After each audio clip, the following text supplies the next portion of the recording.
ડિંડોલી વિસ્તારમાં 26 ફેબ્રુઆરીના રોજ ભર બપોરે મહાલક્ષ્મી જ્વેલર્સમાં થયેલી સનસનાટીભરી લૂંટનો ભેદ ઉકેલવામાં ડિંડોલી પોલીસને મોટી સફળતા મળી છે.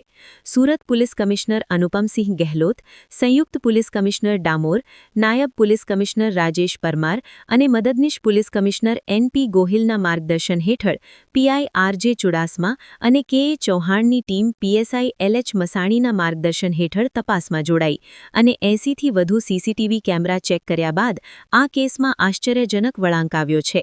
આ લૂંટ કોઈ બહારના ગુનેગારોએ નહીં, પરંતુ જ્વેલર્સના માલિક નારાયણ પાલીવાલે જ પોતાના ડ્રાઈવર જીતેન્દ્ર કુમાર ઉર્ફે કિશોર વગતરામ ડાંગી સાથે મળીને લૂંટ કરાવી હતી.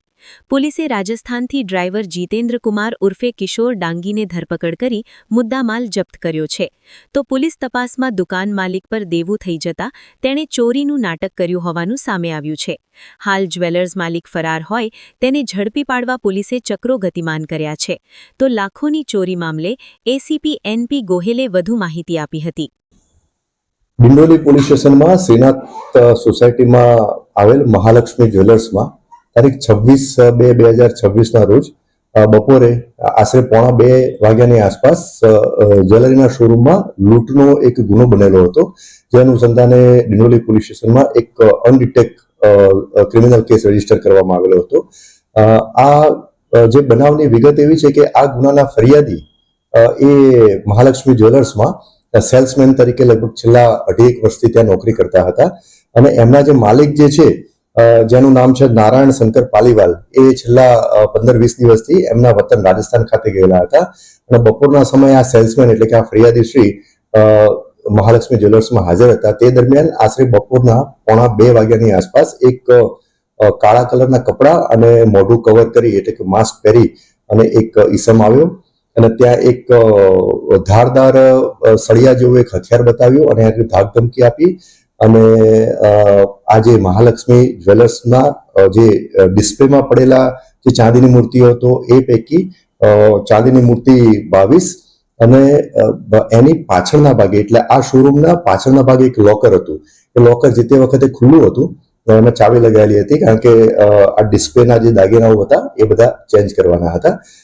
તો એ લોકરમાંથી મૂકેલ જે અલગ અલગ ટ્રે હતી એમાંથી 2 ટ્રેમાંથી 24 સોનાની બુટ્ટી એમ મળી અને કુલ 3,57,000નો મુદ્દામાલ જે છે એ આજે લૂંટ કરવાવાળો ઇસમ હતો એ લૂંટી અને ત્યાંથી નીકળી ગયેલો હતો. જે તે વખતે ગુનો અનડિટેક હતો. ખરા બપોરે એટલે બપોરના સમયે આ બનાવ બનેલો હતો. ભર બજારમાં આ બનાવ બનેલો હતો એટલે ગુનાની ગંભીરતા લઈ અને સુરત ક્રાઇમ બ્રાન્ચની ટીમ અને ડિંડોલી પોલીસ સ્ટેશનની સ્થાનિક પોલીસ સ્ટેશનની ટીમ એકબીજાના સંકલનમાં રહી અને ગુનો ડિટેક્ટ કરવા, આરોપી શોધી કાઢવા અને મુદ્દામાલ રિકવર કરવા માટે અલગ અલગ ટીમો બનાવી અને એમને કામ સોંપણી કરવામાં આવેલી હતી. સ્થાનિક પોલીસ દ્વારા લગભગ 70થી 80 અલગ અલગ રૂટ ઉપર સીસીટીવી કેમેરા ચેક કરવામાં આવેલા હતા.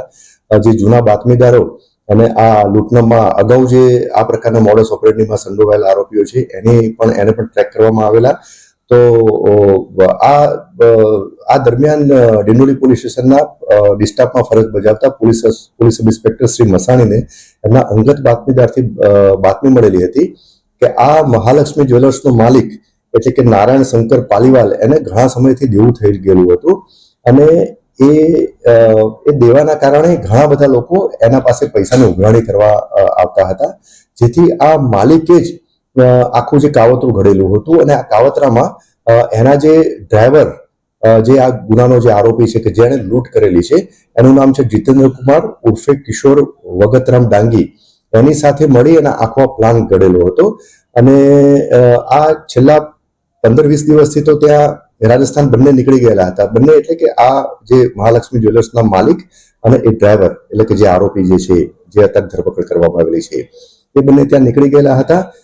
માલિકે ડ્રાઈવરને તમામ વસ્તુથી અવગત કરાયેલા હતા અને એને મોબાઈલમાં જે મહાલક્ષ્મી જ્વેલર્સમાં જે સીસીટીવી કેમેરા લગાયેલા છે એનાથી આખું એને ગાઈડ કરવામાં આવેલું હતું કે ભાઈ કઈ વસ્તુ ક્યાં મૂકવામાં આવેલી છે, કઈ રીતે ત્યારે જવું, એ રીતનો આખો પ્લાન કરી અને એને પ્રોપર બ્રીફ કરી અને આને લૂંટ કરવા માટે મોકલેલો હતો. તો આ સ્પેસિફિક બાતમી મળેલી હતી કે આ માલિક અને જે લૂંટ કરવા આવેલો હતો જીતેન્દ્ર કુમાર વગતરામ ડાંગી, એ બંને રાજસ્થાનમાં એક જગ્યાએ સ્પેસિફિક બીછીવાડાની આસપાસ કોઈ હોટલમાં રોકાયેલા છે. તો આ બાતમી આધારે અહીંથી સ્થાનિક પોલીસ સ્ટેશનની ડિસ્ટાફની ટીમ ત્યાં રવાના થયેલી હતી અને બાતમીદારના સતત સંપર્કમાં લઈ અને એક્ઝેક્ટ લોકેશન મેળવેલું હતું કે કયા હોટલમાં ત્યાં રોકાયેલા છે.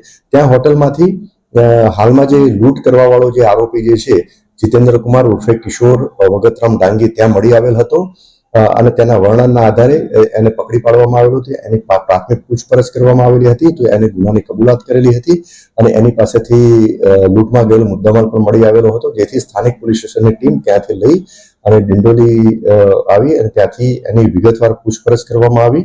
વિગતવાર પૂછપરછમાં એણે એવું કબૂલ કર્યું કે એ અને એના માલિક બંને ભેગા મળી અને એકબીજાના મેળાપીપણામાં આ ગુનાને અંજામ આપેલો છે અને ગુનાહિત કાવતરું ઘડેલું છે, જેના ભાગરૂપે જ આ લૂંટનો ગુનો એને કરેલો હતો. જે તે સ્થળેથી થોડા ટાઈમ પહેલા જ આ બીછીવાડા ખાતેથી એનો માલિક ત્યાંથી ફરાર થઈ ગયેલો હતો. હાલ માલિકની શોધખોળ ચાલુ છે, પરંતુ હાલમાં જે લૂંટ કરવાવાળો ઈસમ એટલે કે જીતેન્દ્ર કુમાર ઉર્ફે કિશોર વગતરામ ડાંગી એની તપાસ દરમિયાન જે પુરાવા એકત્રિત કરવામાં આવેલ છે એ આધારે એની ધરપકડ કરવામાં આવેલ છે અને આ ગુનામાં જે મુદ્દામાલ લૂંટમાં ગયેલો હતો એની પ્રાથમિક ચકાસણી કરવામાં આવી, તેમજ જે અન્ય પૂછપરછમાં અને અન્ય જે પુરાવાઓ મળી આવેલા એના ઉપરથી એ પણ જણાઈ આવેલ છે